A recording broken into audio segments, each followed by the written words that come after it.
A landlord bought a flat for rupees 8 lakh. He wants to earn a 9% annual return on his investment after paying 2000 per month for maintenance. What should be the monthly rent he charges? तो देखिए बोला जा रहा है कि एक landlord है जो कि 8 लाख रुपए में एक फ्लैट खरीदता है और अब इस पर उसको 9% का एनुअल रिटर्न चाहिए। इसके अलावा 2000 रुपए मेंटेनेंस के तौर पर भी उसको देने पड़ते हैं। तो अपन से पूछा जा रहा है कि कितना मंथली रेंट वो सेट करे।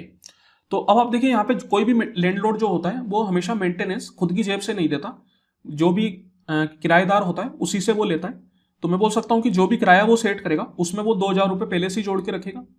और ये जो एनुअल रिटर्न चाहिए वो इन्वेस्टमेंट पे चाहिए। इन्वेस्टमेंट केवल और केवल 8 लाख है। 2000 रुपए पर मंथ जो मेंटेनेंस है वो इन्वेस्टमेंट का पार्ट नहीं है, वो तो हर महीने उसको देना ही देना है। तो ये अलग चीज है।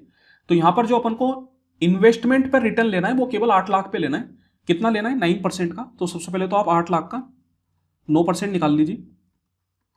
तो यहां पर बन जाएगा अपने पास 8 9 72,000। दैट मीन्स कि साल भर में 72,000 रुपए उसके पास आने चाहिए एज ए रिटर्न। तो यहां पर मैं बोल सकता हूं साल भर में अगर 72,000 आने तो हर महीने कितने लेना पड़ेगा उसको? 72/12 मतलब 6,000 रुपए।